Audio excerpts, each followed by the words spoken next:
After giving up their land for the SGR project, residents hoped that the compensation would make it worth their while. A section are still languishing in poverty even after receiving the payoff. For a few, however, the SGR proved a boon, making them rich beyond their wildest dreams.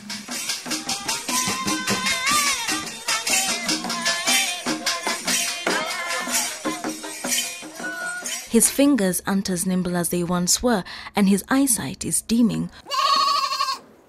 Murisa Magulu is spending this day in a routine that he has established in the last few years. Sitting in the shade outside his house in Taru, Kwale County, his hands busy as his mind wanders back in time.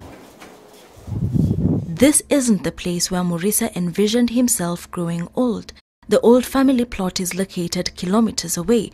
3 years ago, Murisa, his 2 wives and their children moved here after giving up their land for the SGR project.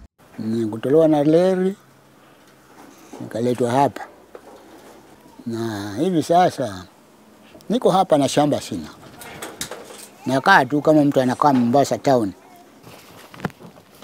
He and his daughter dig up the details of the transaction, the documents hidden deep in a metal box in the bedroom. For their land, Murisa and his family received 1.26 million shillings in compensation. They spent every cent. Their first purchase was this, a plot of land on which they could live. Pesa tuliyokabidhiwa tulitumia kwa kujenga hii nyumba mnaiona hapa. Hii nyumba ni ya kurent. Tukarekebisha hizi nyumba zilikuwa tu za mchanga. Tumejaribu kununua tu mifugo kadhaa kwa ng'ombe na kwa mbuzi. Lakini bahati mbaya kulikuwa na kiangazi kikali. Hiyo mifugo ya ng'ombe yote ilipotea. Ilikufa. From the rental houses they built, they earn a modest amount, but the money didn't make them rich, and they still long for their land where their loved ones were buried. Even after years here, this place doesn't feel like home yet. Sipabaya, lakini ni hakuna shamba. And though life has changed after they were awarded their compensation, they can't say it is for the better. Niko na mkubwa wangu mimi wa kiume. Yeye anashughulika tu vibarua, watu ndio wanakula. Hiyo ni pesa ya kula mtu maisha yake na watoto wake. Haiwezekani. The Mombasa-Nairobi highway separates Magulu's village from Stephen Dena Kalu's family home. This is the land that was left to 11 siblings by their father, a fence standing between the homestead and the railway. They too gave up a portion of their land for the railway. How much they gave up is still in contention. Tatizo lilikuwa mpande wa mwanzo walipokuja, hawakupima vilivyo. Walitupimia eka moja badala ya eka 14 na ardhi yetu yote kwa jumla ilikuwa eka 14. Sasa ikawa kugeuza hiyo waweke mambo ya kisawasawa ama waweke vipimo vya kisawasawa. Ikawa ndio shida.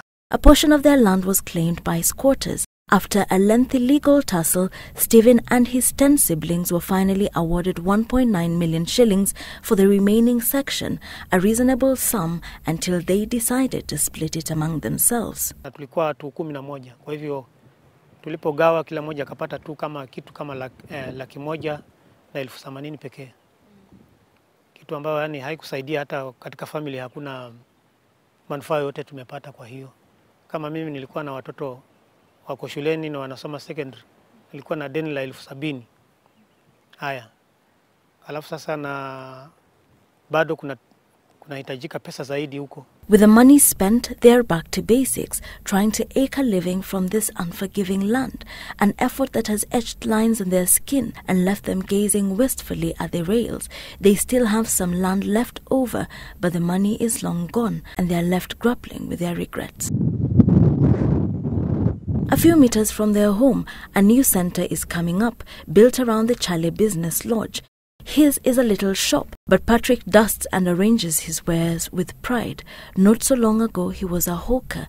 Now he owns his own shop, all thanks to the standard gauge railway. Kisha baada kwa hawa Wachina wamekuja, walipotulipa hii pesa ya reli, ndio tukajenga hii structure mnaiona hapa. When the government announced plans to construct the railway, Chale's family discovered that their land sat right in the middle of the railway's path, a fact that was to earn them a hefty chunk of money. Wajua walichukua tu sehemu ya ile ardhi yetu, mahali ambako reli ilipitia. na pesa waliotulipa ilikuwa ni milioni 12. The thought of sharing the compensation among themselves was tempting, but they wanted more. Tukaona wacha tujipange, kwa sababu huu ni mradi ambao umekuja na ni bahati hii tumepata. Lazima tujipange. Hiki kipande cha ardhi ambacho kishaenda na reli hakitarudi tena kwetu mikononi. Tulikaa tukaona tunataka ile kitu ambacho tutaikumbuka kwa miaka ama itatusaidia kwa muda mrefu. So hata babangu saizi akifa, hata mimi nikifa, bado watoto wangu wajukuu wataendelea na watakumbuka kwamba kile kipande cha ardhi ambacho kilitumika na reli, ile pesa tulolipwa ndio hii ambayo tunaendelea kufaidika nayo. And so the idea of the Chale Business Center was born, with shops at the front and rooms for rent at the back. But like any savvy investor, they haven't spent all their money and are waiting for the next big opportunity. Hapo mbele mwisho wa plot yetu kuna station. Tunatarajia kwamba hiyo ardhi tutauza na tutajenga bado manyumba pale kwa station. Bado itakuwa ni biashara kwa upande mwingine. The Kenya Railway says during the first phase of the SGR, over 5,000 people were compensated for their land at a total cost of 32.8 billion shillings. How they spent it, now a tale of mixed fortunes. Sikuona manufaa kwa hiyo pesa kwa sababu ilikuwa kidogo. Nimefurahi sana. Kabisa, sina lawama. And as the government prepares to roll out the next phase, taking the railway beyond Nairobi, another set of millionaires is set to spring up, perhaps drawing lessons from the ones who came before them. Wilkister Nyabwa, Citizen TV, Kwale County.